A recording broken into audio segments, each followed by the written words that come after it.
Hello, welcome to another episode of Flocking with You. So, my name is MJ, and I'm coming to you from Northern Virginia. And right now in DC, it's cherry blossom season. They actually hit peak bloom last week, and I was able to go out on Sunday and take some pictures with some finished projects. They had been waiting for a very long time to get some pictures because our weather was quite rainy and undesirable on the weekends. So today I'm going to talk about a finished object, which I'm wearing, and it is the coloring book Raglan. I'll back my camera up here a little bit so that you can see it. And so here it is. Has some little side detail. It's kind of hard to see with this yarn. I'll kind of get closer there. There you can see this pattern right here. And the back has raglans, and it's pretty relaxed fit. Kind of boxy. I really like it. I had a little issue while knitting it. It had nothing to do with the pattern, which, by the way, as I said, is the coloring book Raglan by Aimee Sher. Her website is Aimee Sher Makes. So my issue was that when knitting it, I was using a size 8 needle, Addy Turbo needle, and when I changed from this whatever I was using for the first part of the circumference of the neck to the next part, because I got too many stitches on there, and you're kind of cramming them on a circular needle, and you need to be able to spread the stitches out. So I went to another needle, and it said it was a size 8, and somewhere between about here and here, I was like, why is it looking bigger? I don't know. And I decided to recount my gauge to see how many stitches, per inch I had. And I could not figure out why my gauge had changed. And so I looked at the needle, and it has very, very tiny print on the needle cable. No, yep, I used my phone, zoomed in, yeah, still a size 8. And then I decided to measure it with a caliper or needle gauge. And it was measuring about 3/4 the way between an 8 and a 9. And I was just floored. We're talking about German engineering here. and I've never had that happen with a needle before. So I had a decision to make where I could basically undo from here all the way up to about here, or I could keep going and just see if I like how it fits. And so I decided to keep going. And that's what I did. I added the stripes in. So then the correct needle size starts probably about maybe an inch before the stripes do. So I would say maybe my needle size changed about right here. And so far it looks okay. I haven't blocked it yet. It looks pretty darn decent, having not been blocked. So I might change my mind after blocking, but basically somebody's home. And I didn't close my door. Hold on. I keep getting interrupted because I feel really goofy talking to a camera. And I'm sorry. I know I'm really talking to you, but right at this very moment in time, it's just me and my camera. So I guess I'm a little shy or something. Most people wouldn't know that about me. Most people think I'm probably really bold. And I'll talk to strangers. I'll strike up a conversation in the grocery because I just I don't know, I just like to talk to people. But I'm not very good at reaching out in environments when I'm supposed to do that, like a party or something, trying to strike up a conversation. I'm not really sure what the secret to that is. Anyway, I digress. So, so that's my coloring book Raglan. I did post some shots on Instagram next to some cherry blossom trees, and I think they look pretty nice. And then I will move on to my next my next finished object. So it is an older finished object. I finished it in early 2022, and the reason that I wanted to talk about it is because I keep mentioning this particular sweater when I talk about my work in progress, the Soldotna crop. And I'm kind of worried that I'm never going to finish the Soldotna, but that I have made reference to my first colorwork sweater and that how we will talk about it. And so today we're going to talk about it. And first of all, the yarn is from Önling in Denmark, I believe. And it was an advent kit. And the way I came across their advent kit was I was searching for non-scratchy yarn. I do not like rustic yarn, and sadly I would like more natural yarn, not superwash necessarily, but their advent was kind of advertised as the softest yarn, we promise, not the slightest bit itchy or scratchy or whatever it was. And I was like, oh, really interesting. And it was a mystery sweater. So you don't know what the pattern is, but you pick your colors and then they ship it to you, and you open like one package per week. And it was a December advent kit. So for December of 2021. So I got mine, and my colors were charcoal gray in a kind of a hot pink, and then I'm not sure what kind of blue this is. It's somewhere between a regular blue and a teal. And so without further ado, this is my Merry Advent sweater from Önling.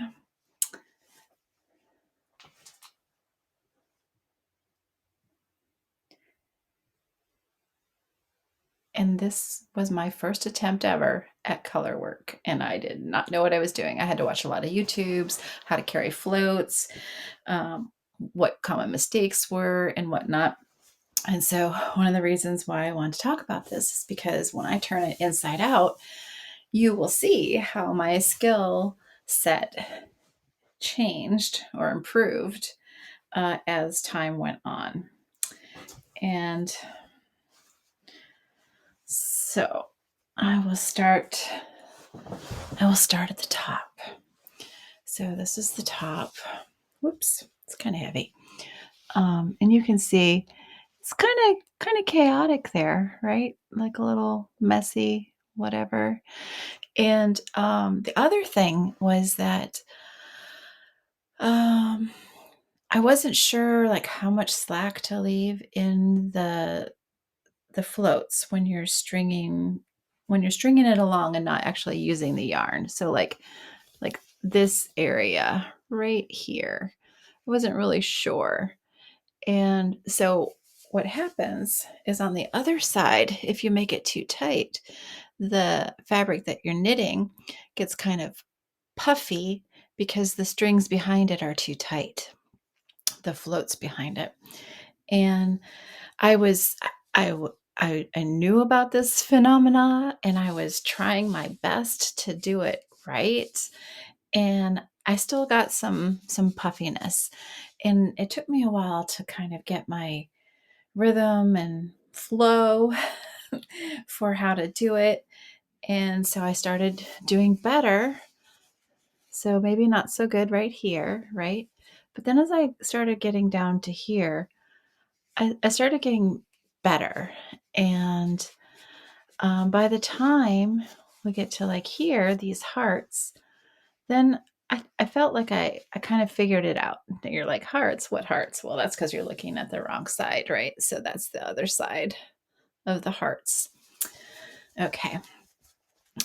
And then this in between pattern, and then some kind of like X's and O's maybe, and then some diamonds. And you can see down here, like the inside actually looks like a pattern, right? You can see that it's not just all static like up here. So you can see how I progressed as I went on with the sweater. And that, my friends, was what I wanted to show you. And it was kind of a, daring attempt to do that as my very first color work.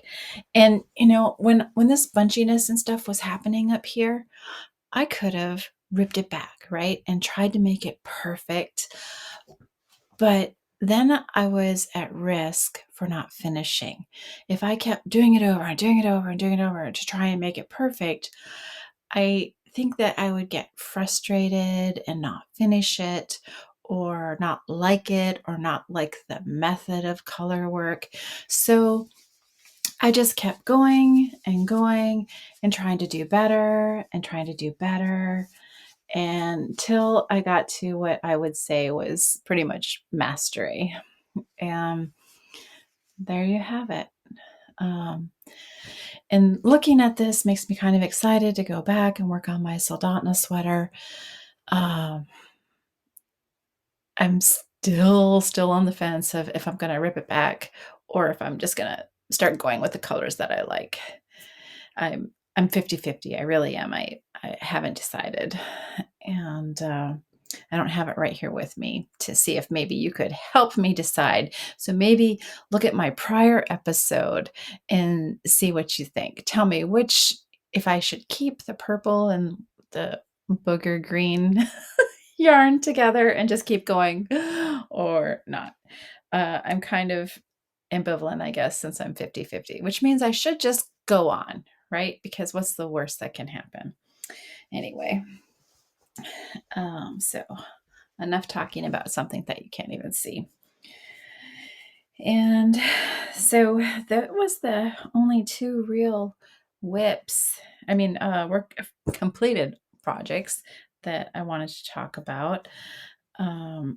I liked the coloring book Raglan so much that I bought the pattern. I bought the pattern for the coloring book tea. And so I have started that. Bring that up here. Make sure I don't lose any stitches. I'm not very far along.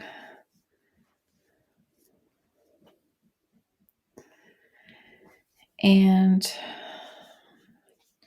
I don't know what I can say because I don't want to give away the pattern, right?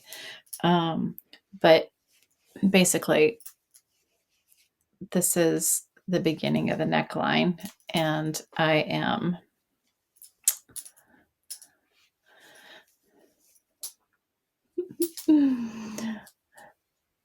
this is one raglan, and this is another raglan, so this would be the sleeve, the beginning of the shoulder, right? Like this part right here. And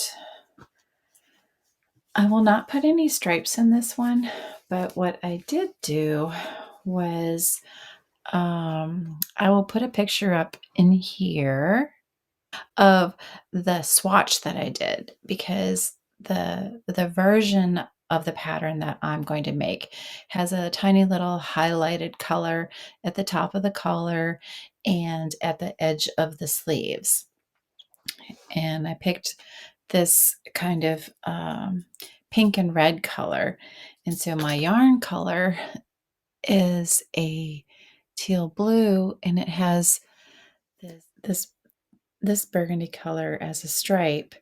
And that's what was kind of driving what color should go with it. Like I really wanted it to be this like hot pink, duh, this hot pink, um, vibrant accent, or possibly like a really vibrant, almost neon grapey purple. But what I did, and I tried swatching with two colors that were like that, and I just felt like I loved them both, but I didn't feel like they complemented the sweater. And so I really wanted something that would kind of fit in this world. And so when you see the picture, I hope you will agree that I made the right choice. Maybe I'll put like all my choices in there and you can see. And so that is my current whip. And I have other whips. They're shawls. I'm not very good at finishing shawls. I lose interest in them because once they start to get really big and you do a couple rows, I find it more tedious or boring than anything. And I think that finishing a sweater and getting to the body part, if it's just plain stockinette, that's plenty enough boring for me to have in my life. I don't need a 300 stitch on the needle back and forth shawl to entertain me or unentertain me, whichever way you want to look at it. So there's that. What else? Last night I went to a happy hour event after work for somebody who was retiring. And I brought my husband, made him come with me, that social awkward thing that he's my partner in crime, I guess. And as we were leaving, there were some women sitting around the table at the hotel lobby, and they were all knitting. And so, of course, I asked them what the occasion was, and they said, "Oh, it's their annual get-together from all places afar." So I guess somehow, once upon a time, they knew each other, and then they make an annual get-together. And I really liked one of the sweaters that the gal was wearing. And so I asked her what it was, and it was Calliope. And I will put that in here because I added it to my queue, and it was already in my favorites, and it's a free pattern. And I really liked it. So I think I'm gonna see if maybe it'll be well suited to a plant fiber sweater. We'll find out. I don't know if it will or not. I'll look through all the Ravelry projects and see if anybody has used any silk or linen or anything. I don't typically enjoy knitting with non-animal fiber yarn, but 'tis the season. It was almost 80 degrees here a couple weeks ago. Of course, now today it's like 50 and it'll be 32 tonight, but that weather is coming. And I certainly don't want to be knitting on like a wool blanket or something when it's 90 degrees out. So, that I think that might be some next up in my queue.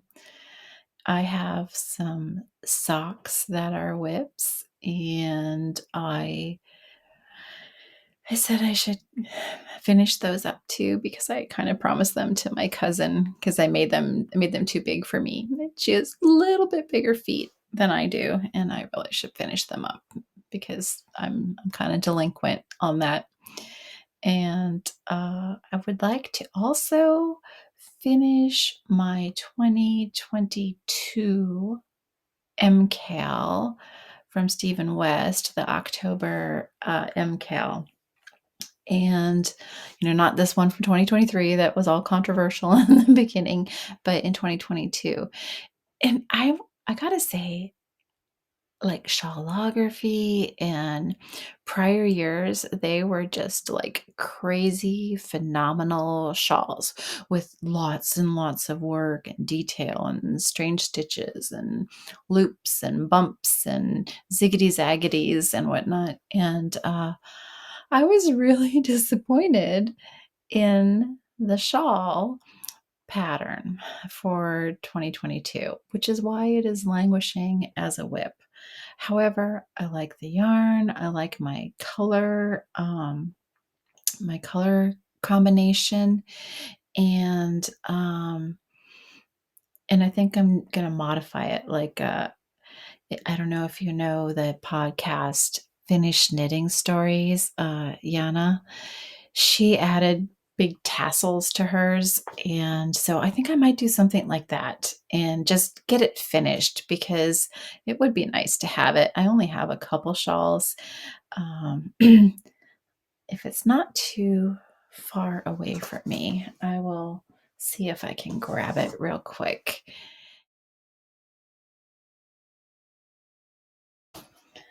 Okay, here's the hilarity of it. While I was looking for that one languishing shawl whip, I found two others, and yet I know I have a third upstairs. So we'll just start with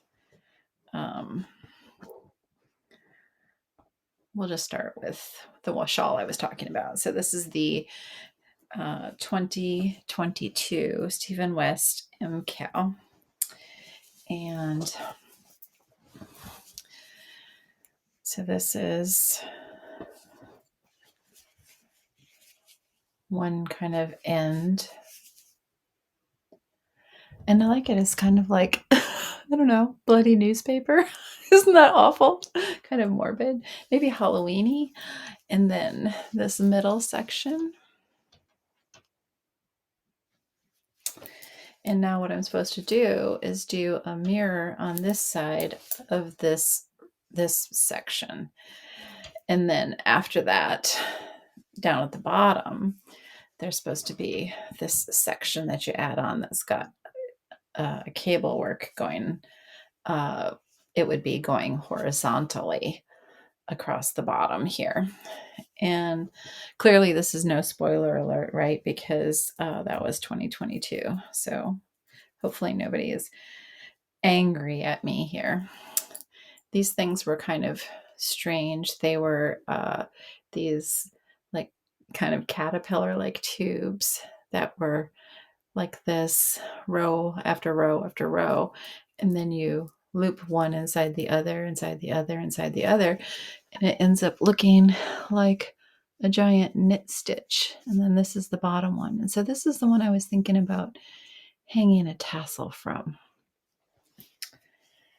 So that is 1/2 of the width of the shawl. So it'll be quite wide.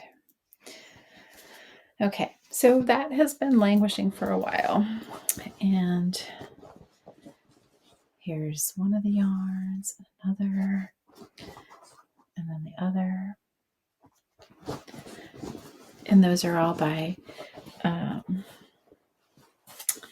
Neighborhood Fiber Company, Studio Sock.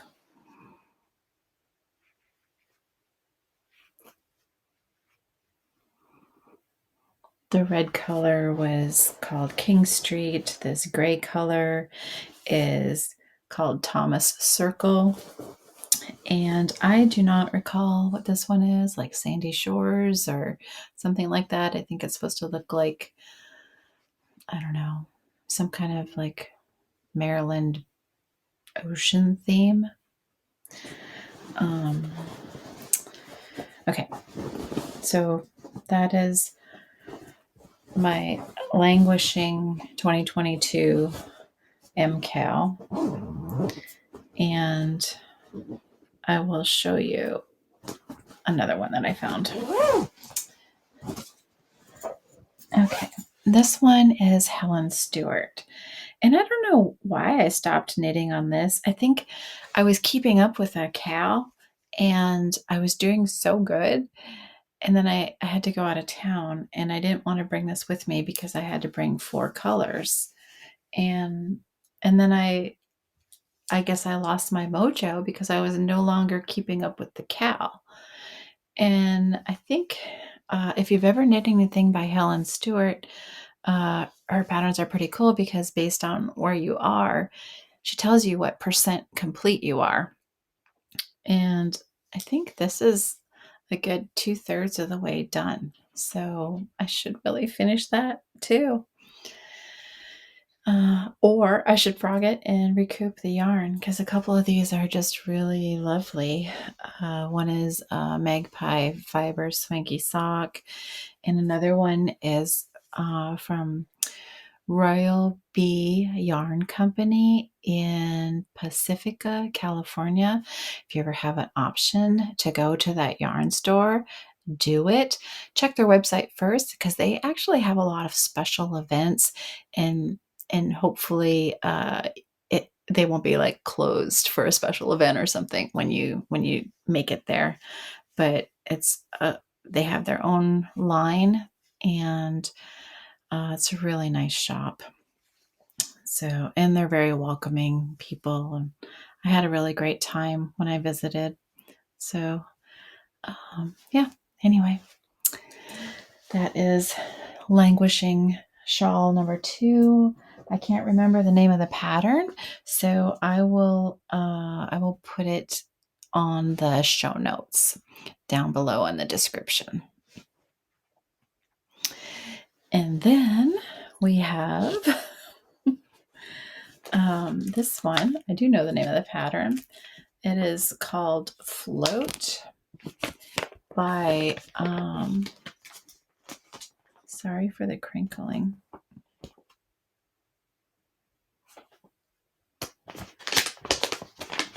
Dawn Barker. Okay. That's what it looks like when it's done.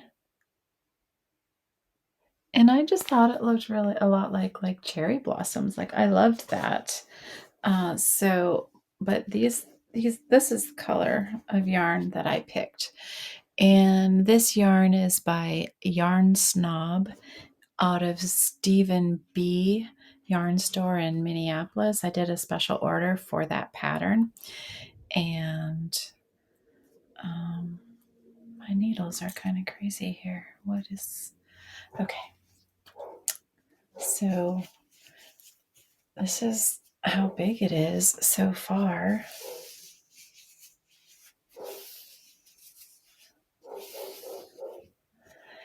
And it is supposed to use up 2 full 100-gram skeins. And this is how much I have left of the first one. And here's the second one. And so, I don't know, this is going to be a schlanket, a shawl blanket. So I do pull this one out because it's the little floret things keep my interest, and it's engaging, and it's quite lovely. So I will keep going. I think I need to bring this back upstairs and let it be some TV knitting or something. And I'll keep track of it here. And again, that's Float by Dawn Barker. She has a lot of assigned pooling. That's what that technique is called, by the way, that makes those little clusters, where once you get to a color change in the yarn, you do something. So, whatever pattern you're working on has a different kind of thing. And I kind of liked this one because it's like a flower with a yellow center, and depending on how your yarn is, you might end up with like a really big pool or cluster like that. I could have probably like pulled some yarn out or something to like not have that happen, but it's random, right? So yeah, I like it, and I can't wait to wear it. I have another item that's in my queue, and I think it's pronounced Videira. It's the Videira sweater and the neons and neutrals book that Aimee curated this book of patterns. And I thought that I had ordered all the yarn I needed when I went to Forever Yarn in Doylestown, Pennsylvania last May. And then I realized I didn't get the Yellow Brick Road color. And then I went to Virginia Beach and they had a lot of the required yarn, the Labi and Aimee.